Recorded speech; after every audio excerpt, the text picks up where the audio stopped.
Kisah yang menarik dari seorang Muhammad bin Sirin, saya tambahkan di sini. Muhammad bin Sirin ini salah satu dari ulama tabi'in.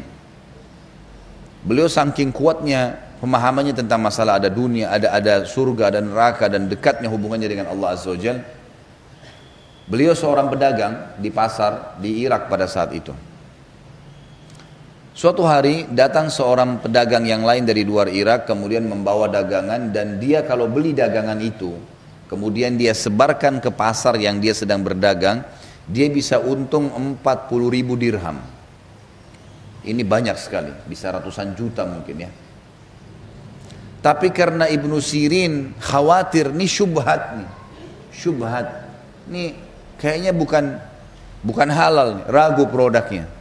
Ditinggalin sama dia, nggak jadi.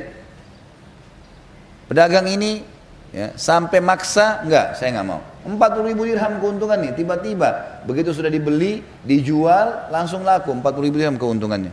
Enggak, saya nggak mau, ini syubhat. Sampai satu pasar heboh, Ibnu Sirin meninggalkan keuntungan 40.000 dirham. Ini langsung bisa jadi orang yang luar biasa pada hari itu, dapat keuntungan dalam sehari. Enggak ada yang nggak mau, karena ini syubhat. Lalu dijuallah kepada beberapa orang dan orang itu membelinya. Keesokan harinya datang seseorang lagi, kasus yang lain di toko Ibnu Sirin, mau beli produk, nilainya cuma 2 dirham produk yang dibeli, murah sebenarnya, tapi orang ini belum bayar. Waktu dia mau keluar dari toko, kata Ibnu Sirin, wahai saudaraku, engkau belum membayar 2 dirhamnya. Dia bilang, sudah kok tadi. Orang ini kira dia sudah bayar. Kata Ibnu Sirin, demi Allah kau belum bayar. Orang ini mengatakan, demi Allah saya sudah bayar. Ribut sama Ibnu Sirin, sampai orang-orang pasar semua pada datang. Mereka tahu ceritanya, Ibnu Sirin bersumpah mengatakan, demi Allah 2 dirham kau belum bayar. Rebut 2 dirham dengan sumpah atas sama Allah. Sampai orang ini karena lihat ngotot-ngototan, dia malu, dia bayar 2 dirham lalu dia pergi. Kata Ibnu Sirin, kalau kau tidak mau bayar, kembalikan barang saya. Kau belum bayar kok itu. Pulanglah orang ini, lalu teman-temannya bilang semua, wahai Ibnu Sirin, kemarin anda meninggalkan 40.000 dirham karena takut syubhat. Sekarang anda bersumpah gara-gara 2 dirham. Perhatikan apa jawaban dia. Orang yang beriman pada Allah dan tahu hari akhir berbeda pemikirannya. Dia mengatakan, demi Allah saya akan bersumpah untuk mengambil dari dia karena itu haram bagi dia. Dia belum bayar. Saya takut dia masuk neraka karena saya tahu itu. Pertahankan 2 dirham agar saudaranya gak masuk neraka dan ditinggalkan syubhat 40.000 dirham, teman-teman sekalian. Bagaimana kekuatan iman seorang Ibnu Sirin yang memahami masalah itu. Dalam kisah lain, beliau pernah membeli madu 1 gentong besar. Ini kalau kita sekarang mungkin 200-250 kilo madu. Madu yang bagus. Ibnu Sirin gak punya duit waktu itu. Orang ini nawarin bagus kualitasnya, Ibnu Sirin minta jatuh tempo, dikasih. Baiklah, 3 pekan, sebulan jatuh tempo. Ditaruhlah madu tersebut di gentong Ibnu Sirin, dipindahkan wadahnya. Subhanallah, begitu sudah selesai mau tutup tokohnya, Ibnu Sirin lupa tutup madu itu. Gentongnya lupa ditutup. Waktu besok pagi Ibnu Sirin ingin buka rahimahullah tokonya, didapat ada tikus di atas madu itu, di dalam gentong bagian atas, mati tikusnya. Apa yang Ibnu Sirin lakukan? Kira-kira Bapak Ibu kalau seperti ini apa yang Bapak Ibu lakukan?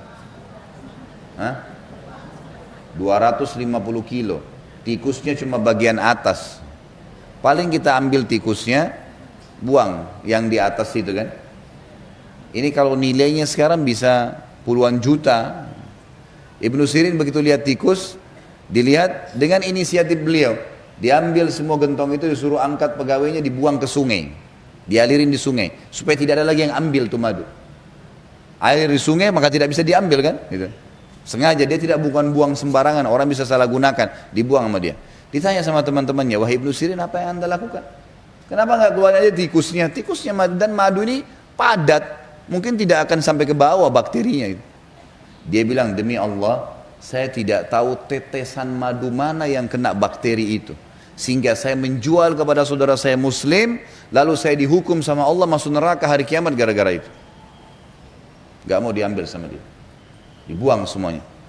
Pemilik madu datang setelah 3 minggu, nagih. Ibnu Sirin, mana pembayarannya? Belum ada duit.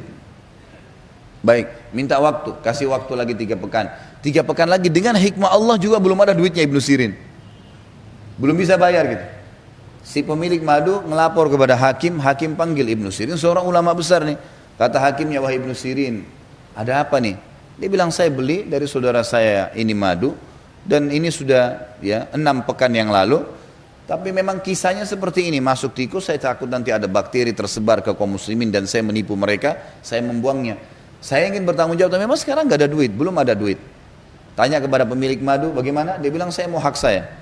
Kata hakimnya, kalau begitu Ibnu Sirin, kami terpaksa memenjara Anda. Apa jawaban dia? Baiklah, penjara saya, karena saya salah. Penjara. Di penjara, penjaga penjara datang, tahu Ibnu Sirin siapa ini? Tersebar berita Ibnu Sirin di penjara gara-gara madu yang dimasukin tikus.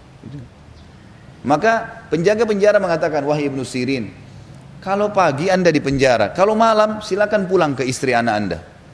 Pulang aja ke rumah, hidup sama mereka, nanti pagi datang lagi saya masukkan lagi di penjara. Dia tahu orangnya tidak salah dan ini ulama besar. Apa jawaban Ibnu Sirin? Kira-kira Bapak Ibu kalau di tempat Ibnu Sirin mau pulang nggak? Pulang. Apa jawaban Ibnu Sirin? Demi Allah, kata Ibnu Sirin, saya tidak akan mendukung kamu melanggar hukum pemerintah. Saya akan tinggal di sini sampai Allah memberikan jalan keluar. Nggak mau keluar dari penjara. Dikasih jalan keluar nggak mau. Tersebar berita Ibnu Sirin di penjara gara-gara ini, semua orang datang nyumbang, bayarin tuh madunya, sampai lunas baru beliau keluar.